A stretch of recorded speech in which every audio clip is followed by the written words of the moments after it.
ایک بہت بڑی کوٹھی کے عقب میں موجود انیکسی سے میوزک کی آواز باہر لان تک آ رہی تھی۔ باہر موجود کوئی بھی شخص انیکسی کے اندر موجود لوگوں کی قوت برداشت پر حیرانی کا اظہار کر سکتا تھا، لیکن وہ انیکسی کے اندر موجود لوگوں کی حالت دیکھ لیتا تو وہ اس حیران کن قوت برداشت کی وجہ جان لیتا۔ انیکسی کے اندر موجود 6 لڑکے جس حالت میں تھے، اس حالت میں اس سے زیادہ تیز اور بلند میوزک بھی ان پر اثر انداز نہ ہو سکتا تھا، اور جہاں تک 7ویں لڑکے کا تعلق تھا تو وہ ایسی کسی چیز سے متاثر نہیں ہوتا تھا۔ انیکسی کا وہ کمرہ اس وقت دھوئیں کے مرغولوں اور عجیب قسم کی بو سے بھرا ہوا تھا۔ قالین پر ایک مشہور ریسٹورنٹ سے لائے گئے کھانے کے کھلے ہوئے ڈبے اور ڈسپوزیبل پلیٹس، چمچے بھی پڑے ہوئے تھے۔ قالین پر کھانے پینے کی بچی کھچی چیزیں اور ہڈیاں بھی ادھر ادھر پھینکی گئی تھیں۔ سافٹ ڈرنک کی پلاسٹک کی بوتلیں بھی ادھر ادھر لڑک رہی تھیں۔ کیچپ کی بوتلوں سے نکلنے والی کیچپ قالین کو کچھ اور بدنما بنا رہی تھی۔ وہ 7 لڑکے اسی قالین پر ایک دوسرے سے کچھ فاصلے پر براجمان تھے۔ ان کے سامنے قالین پر بیئر کے خالی کینز کا ایک ڈھیر بھی لگا ہوا تھا، اور تفریح کا یہ سلسلہ وہیں تک نہیں رکا تھا۔ اس وقت وہ ان ڈرگرز کو استعمال کرنے میں مصروف تھے جن کا انتظام ان میں سے ایک نے کیا تھا۔ پچھلے 2 ماہ میں وہ تیسری بار اس ایڈونچر کے لیے اکٹھے ہوئے تھے، اور ان 3 مواقع پر وہ 4 مختلف قسم کے ڈرگز استعمال کر چکے تھے۔ پہلی بار انہوں نے وہ ڈرگ استعمال کی تھی جو ان میں سے ایک کو اپنے والد کے دراز سے ملی تھی۔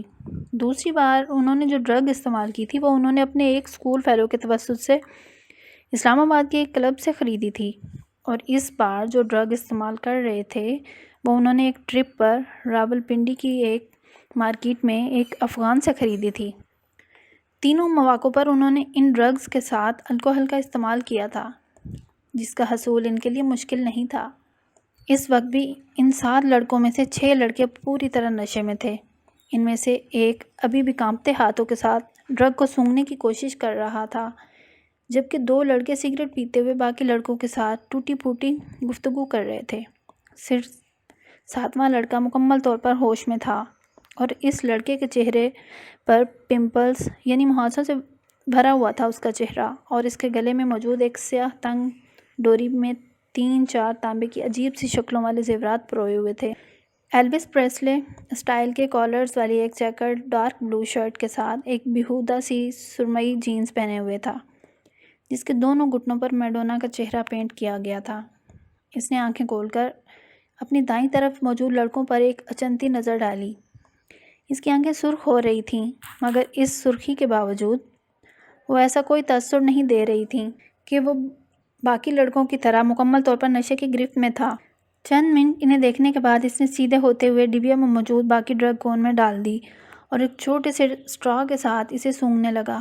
کافی دیر کے بعد اس نے اسٹرا کو ایک طرف پھینک دیا اور اپنے ہاتھ کی پور پر تھوڑی سی ڈرگز رکھ کر زبان کی نوک کے ساتھ کچھ دلچسپی، تجسس مگر احتیاط کے ساتھ اسے چکھا۔ دوسرے ہی لمحے اس نے برق رفتاری کے ساتھ اپنے بائیں جانب تھوکا۔ ڈرگز یقیناً بہت اچھی کوالٹی کی تھی۔ اس کی آنکھیں اب پہلے سے زیادہ سرخ ہو رہی تھیں، مگر ابھی بھی وہ اپنے ہوش و حواس میں تھا۔ اس کے چہرے کے تاثرات سے اندازہ ہو رہا تھا کہ وہ اپنی سرگرمی سے کچھ زیادہ محظوظ نہیں ہوا۔ 1-2 منٹ کے بعد اس نے اپنے پاس قالین پر پڑے ہوئے بیئر کے کین سے چند گھونٹ لیتے ہوئے ڈرگ کے ذائقے کو صاف کرنے کی کوشش کی۔ کین رکھنے کے بعد وہ چند منٹ تک کون میں موجود ڈرگ کو دیکھتا رہا۔ دوسرے 6 لڑکے اس وقت تک نشے میں پوری طرح دھت کارپیٹ پر اونتے سیدھے پڑے تھے، مگر وہ اب بھی اسی طرح بیٹھا تھا۔ کین میں موجود بیئر کے گھونٹ لیتے ہوئے وہ پرسوچ انداز میں ان سب کو دیکھتا رہا۔ اس کی آنکھیں اب متورم ہو رہی تھیں، مگر ان میں موجود چمک بتا رہی تھی کہ وہ ابھی بھی مکمل طور پر نشے میں نہیں ہے۔ یہ اس کے ساتھ تیسری بار ہوا تھا۔ پہلی 2 بار ڈرگ استعمال کرنے کے بعد وہ اسی طرح بیٹھا رہا تھا، جبکہ اس کے دوست بہت جلد نشے میں دھت ہوئے تھے۔ رات کے پچھلے پہر وہ ان لوگوں کو اسی حالت میں چھوڑ کر خود گھر آ گیا تھا۔ آج بھی وہ یہی کرنا چاہتا تھا۔ کمرے کے اندر موجود ڈرگ کی بو سے اب پہلی بار وہ الجھنے لگا۔ اس نے کھڑا ہونے کی کوشش کی اور وہ لڑکھڑایا۔ اپنی لڑکھڑاہٹ پر قابو پاتے ہوئے وہ سیدھا کھڑا ہو گیا۔ اس نے کارپیٹ سے کی رنگ، والیٹ اور کریڈٹ کارڈ اٹھائے۔ پھر آگے بڑھ کر اس نے اسٹیریو کو بند کر دیا۔ اپنی متورم اور سرخ آنکھوں سے اس نے کمرے میں ایک نظر دوڑائی، یوں جیسے وہ کوئی چیز یاد کرنے کی کوشش کر رہا ہو۔ پھر وہ کمرے کے دروازے کی طرف بڑھ گیا۔ ایک بار پھر نیچے بیٹھ کر اس نے جاگرز پہنے اور اس کے تسموں کو ٹخنوں کے گرد لپیٹنے لگا۔ گرہ باندھی، پھر دروازے کا لاک کھول کر وہ باہر نکل گیا۔ روشنی سے یکدم وہ کوریڈور کی تاریکی میں آ گیا تھا۔ اندھیرے میں اپنا راستہ ڈھونڈتے ہوئے وہ انیکسی کے بیرونی دروازے کو کھولتا ہوا باہر لان میں آ گیا۔ انیکسی کی سیڑھیاں اترتے ہوئے اسے اپنی ناک سے کوئی چیز بہتی ہوئی محسوس ہوئی۔ بایاں ہاتھ اٹھا کر اس نے اپنی اوپری ہونٹ پر رکھا۔ اس کی انگلیاں چپچپانے لگی تھیں۔ اس نے اپنا ہاتھ اٹھاتے ہوئے اپنی انگلیوں کو انیکسی کی بیرونی لائٹ کی روشنی میں دیکھا۔ اس کی پوروں پر خون کے قطرے لگے ہوئے تھے۔ اس نے اپنے ٹراؤزر کی جیب ٹٹولتے ہوئے اندر سے ایک رومال برآمد کیا اور اپنی پوروں پر لگا ہوا خون صاف کیا۔ اس کے بعد اسی رومال کے ساتھ اس نے اپنی ناک سے چپکنے والا خون صاف کیا اور اسے اپنے حلق میں کوئی چیز چبھتی ہوئی محسوس ہوئی۔ اس نے کھنکار کر اپنا گلا صاف کرنے کی کوشش کی۔ اسے اب اپنے سینے میں بھی گھٹن کا احساس ہونے لگا۔ چند گہری سانس لے کر اس نے اس گھٹن کو کم کرنے کی کوشش کی۔ وہیں کھڑے کھڑے اس نے 2-3 بار نیچے تھوکا اور ایک بار پھر سیڑھیاں اترنے کے لیے قدم بڑھایا۔ وہ یکدم ٹھٹک گیا۔ اس کے ناک میں عجیب سی سنسناہٹ ہوئی اور پھر یکدم کوئی چیز پوری قوت سے بہنے لگی۔ وہ بے اختیار کمر کے بل جھک گیا۔ ایک دھار کی صورت میں اس کی ناک سے نکلنے والا خون سیڑھیوں پر گرنے لگا تھا۔ ماربل پر پھسلتا ہوا خون۔ وہ اسے دیکھتا رہا۔ گولف کلب میں تقریب تقسیم انعامات منعقد کی جا رہی تھی۔ 16 سالہ سالار سکندر بھی انڈر 16 کی کیٹیگری میں 7 انڈر پر کے سکور کے ساتھ پہلی پوزیشن کی ٹرافی وصول کرنے کے لیے موجود تھا۔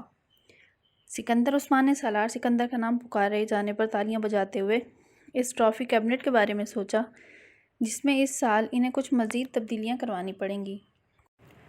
سالار کو ملنے والی شیلڈز اور ٹرافیز کی تعداد اس سال بھی پچھلے سالوں جیسی ہی تھی۔ اس کے تمام بچے ہی پڑھائی میں بہت اچھے تھے، مگر سالار سکندر باقی سب سے مختلف تھا۔ ٹرافیز، شیلڈز اور سرٹیفکیٹ کے معاملے میں وہ سکندر عثمان کے باقی بچوں سے بہت آگے تھا۔ 150 آئی کیو لیول کے حامل اس بچے کا مقابلہ کرنا ان میں سے کسی کے لیے ممکن تھا بھی نہیں۔ فخری انداز میں تالیاں بجاتے ہوئے سکندر عثمان نے دائیں طرف بیٹھی ہوئی اپنی بیوی سے سرگوشی میں کہا، یہ گولف میں اس کی 13ویں اور اس سال کی 4تھی ٹرافی ہے۔ ہر چیز کا حساب رکھتے ہو تم، اس کی بیوی نے مسکراتے ہوئے جیسے قدرے ستائشی انداز میں اپنے شوہر سے کہا، جس کی نظریں اس وقت مہمان خصوصی سے ٹرافی وصول کرتے ہوئے سالار پر مرکوز تھیں۔ صرف گولف کا؟ اور کیوں؟ وہ تم اچھی طرح جانتی ہو۔ سکندر عثمان نے اپنی بیوی کو دیکھا جو اب سیٹ کی طرف جاتے ہوئے سالار کو دیکھ رہی تھی۔ آئی بیٹ اگر اس وقت اس مقابلے میں شرکت کرنے والے پروفیشنل کھلاڑیوں کے ساتھ کھیل رہا ہوتا تو بھی اس وقت اس کے ہاتھ میں یہی ٹرافی ہوتی۔ سکندر عثمان نے بیٹے کو دور سے دیکھتے ہوئے کچھ فخریہ انداز میں دعویٰ کیا۔ سالار اب اپنی سیٹ کے اطراف میں موجود دوسری سیٹوں پر موجود دوسرے انعامات حاصل کرنے والوں سے ہاتھ ملانے میں مصروف تھا۔ اس کی بیوی کو سکندر عثمان کے دعوے پر کوئی حیرانی نہیں ہوئی، کیونکہ وہ جانتی تھی سالار کے بارے میں یہ ایک باپ کا جذباتی جملہ نہیں تھا، وہ واقعی اتنا ہی غیر معمولی تھا۔ اسے 2 ہفتے پہلے اپنے بھائی زبیر کے ساتھ اسی گولف کورس پر 18 ہول پر کھیلا جانے والا گولف کا میچ یاد آ گیا۔ رف میں تقریباً گر جانے والی ایک بال کو وہ جس صفائی اور مہارت کے ساتھ واپس گرین پر لایا تھا، اس نے زبیر کو محو حیرت کر دیا۔ وہ پہلی بار سالار کے ساتھ گولف کھیل رہا تھا۔ مجھے یقین نہیں آ رہا، 18 ہول کے خاتمہ تک کسی کو بھی یہ یاد نہیں تھا کہ اس نے یہ جملہ کتنی بار بولا تھا۔ رف سے کھیلی جانے والی اس شاٹ نے اگر اسے محو حیرت کیا تھا تو سالار سکندر کے پٹرز نے اسے دم بخود کر دیا تھا۔ گیند کو ہول میں جاتے دیکھ کر اس نے کلب کے سہارے کھڑے کھڑے صرف گردن موڑ کر آنکھوں ہی آنکھوں میں سالار سکندر اور اس ہول کے درمیان موجود فاصلے کو ماپا تھا اور جیسے بے یقینی سے سر ہلاتے سالار کو دیکھا۔ آج سالار صاحب اچھا نہیں کھیل رہے۔ زبیر نے مڑ کر بے یقینی کے عالم میں اپنے پیچھے کھڑے کیڈی کو دیکھا جو گولف کارٹ پکڑے سالار کو دیکھتے ہوئے بڑبڑا رہا تھا، ابھی یہ اچھا نہیں کھیل رہا؟ زبیر نے استہزائیہ انداز میں کلب کے کیڈی کو دیکھا۔ ہاں صاحب، ورنہ بال کبھی رف میں نہ جاتی، کیڈی نے بڑے معمول کے انداز میں انہیں بتایا۔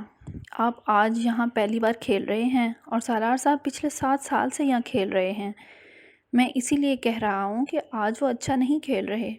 کیڈی نے زبیر کی معلومات میں اضافہ کیا اور زبیر نے اپنی بہن کو دیکھا۔ وہ فخریہ انداز میں مسکرا رہی تھی۔ اگلی بار میں پوری تیاری کے ساتھ آؤں گا اور اگلی بار کھیل کی جگہ کا انتخاب بھی میں کروں گا۔ زبیر نے کچھ خفت کے عالم میں اپنی بہن کے ساتھ سالار کی طرف جاتے ہوئے دیکھ کر کہا، اینی ٹائم، اینی پلیس، کسی بھی وقت، کسی بھی جگہ۔ انہوں نے سالار کی طرف سے اپنے بھائی کو پورا اعتماد انداز میں چیلنج کرتے ہوئے کہا، میں تمہیں اس ویکنڈ پر ٹی اے اور ڈی اے کے ساتھ کراچی بلوانا چاہتا ہوں۔ انہوں نے سالار کے قریب پہنچ کر ہلکے پھلکے انداز میں کہا۔ سالار مسکرایا، کس لیے؟ میرے بیاف پر تمہیں کراچی چیمبر آف کامرس کے صدر کے ساتھ ایک میچ کھیلنا ہے۔ میں اس بار الیکشنز میں اس سے ہارا ہوں، مگر وہ اگر کسی سے گولف کا میچ ہار گیا تو اسے ہارٹ اٹیک ہو جائے گا، اور وہ بھی ایک بچے کے ہاتھوں۔ So let's settle the scores. وہ اپنے بھائی کے بات پر ہنسی تھی، مگر سالار کے ماتھے پر چند بل نمودار ہو گئے تھے۔ بچہ؟ اس نے ان کے جملے میں موجود واحد قابل اعتراض لفظ پر زور دیتے ہوئے اسے دہرایا۔ میرا خیال ہے انکل، مجھے کل آپ کے ساتھ 18 ہولز کا ایک اور گیم کرنا پڑے گا۔ اسجد دروازہ کھول کر اپنے ماں کے کمرے میں داخل ہوا۔ امی، آپ سے ایک ضروری بات کرنی ہے۔ ہاں کہو، کیا بات ہے؟ اسجد صوفے پر بیٹھ گیا۔ آپ ہاشم انکل کی طرف نہیں گئیں؟ نہیں، کیوں، خاص بات ہے؟ ہاں، امامہ اس ویکنڈ پر آئی ہوئی ہے۔ اچھا، آج شام کو چلیں گے۔ تم گئے تھے وہاں؟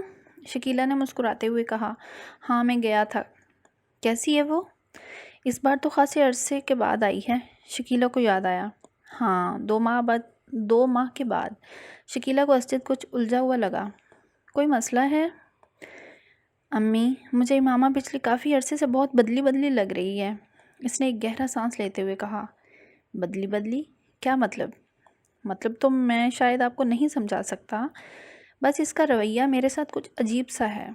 اسجد نے کندھے اچکاتے ہوئے کہا۔ آج تو وہ ایک معمولی سی بات پر ناراض ہو گئی۔ پہلے جیسی کوئی بات ہی نہیں رہی اس میں۔ میں سمجھ نہیں پا رہا کہ اسے ہوا کیا ہے۔ تمہیں وہم ہو گیا ہوگا اسجد، اس کا رویہ کیوں بدلے گا؟ تم کچھ زیادہ ہی جذباتی ہو کر سوچ رہے ہو۔ شکیلہ نے اسے حیرانی سے دیکھا۔ نہیں امی، پہلے میں بھی یہی سمجھ رہا تھا کہ شاید مجھے وہم ہوگا، لیکن اب خاص طور پر آج مجھے اپنے یہ احساسات وہم نہیں لگے ہیں۔ وہ بہت اکھڑے سے انداز میں بات کرتی رہی مجھ سے۔ تمہارا کیا خیال ہے اس کا رویہ کیوں بدل گیا ہے؟ شکیلہ نے برش میز پر رکھتے ہوئے کہا۔ یہ تو مجھے نہیں پتا۔ تم نے پوچھا اس سے؟ ایک بار نہیں، کئی بار۔ پھر؟ ہر بار آپ کی طرح وہ بھی یہی کہتی ہے کہ مجھے غلط فہمی ہو گئی ہے۔ اس نے کندھے اچکاتے ہوئے کہا۔ کبھی کہتی ہے اسٹڈیز کی وجہ سے ایسا ہے، کبھی کہتی ہے اب وہ میچور ہو گئی ہے اس لیے۔ یہ ایسی کوئی غلط بات تو نہیں ہے، ہو سکتا ہے واقعی یہی بات ہو۔ شکیلہ نے کچھ سوچتے ہوئے کہا۔ امی، بات سنجیدگی کی نہیں، مجھے لگتا ہے وہ مجھ سے کترانے لگی ہے۔ اسجد نے کہا۔ تم فضول باتیں کر رہے ہو اسجد، میں نہیں سمجھتی کہ ایسی کوئی بات ہوگی۔ ویسے بھی تم دونوں تو بچپن سے ایک دوسرے کو جانتے ہو، ایک دوسرے کی عادات سے واقف ہو۔ شکیلہ کو بیٹے کے خدشات بالکل بے معنی لگے۔ ظاہر ہے عمر کے ساتھ کچھ تبدیلیاں آ ہی جاتی ہیں، اب بچے تو نہیں رہے ہو تم معمولی باتوں پر پریشان ہونے کی عادت چھوڑ دو، انہوں نے بیٹے کو سمجھاتے ہوئے کہا۔ ویسے بھی ہاشم بھائی اگلے سال اس کی شادی کر دینا چاہتے ہیں، وہ کہہ رہے تھے کہ وہ بعد میں اپنی تعلیم مکمل کرتی رہے گی، کم از کم وہ تو اپنے فرض سے سبکدوش ہو جائیں۔ شکیلہ نے انکشاف کیا۔ انکل نے ایسا کہا؟ اسجد کچھ چونکا۔ کئی بار کہا ہے، میرا خیال ہے وہ لوگ تو تیاریاں بھی کر رہے ہیں۔ اسجد نے ایک اطمینان بھرا سانس لیا۔ ہو سکتا ہے امامہ اسی وجہ سے قدرے پریشان ہو۔ ہاں ہو سکتا ہے، بہرحال یہ بھی صحیح ہے، اگلے سال شادی ہو جانی چاہیے، اسجد نے کچھ مطمئن ہوتے ہوئے کہا۔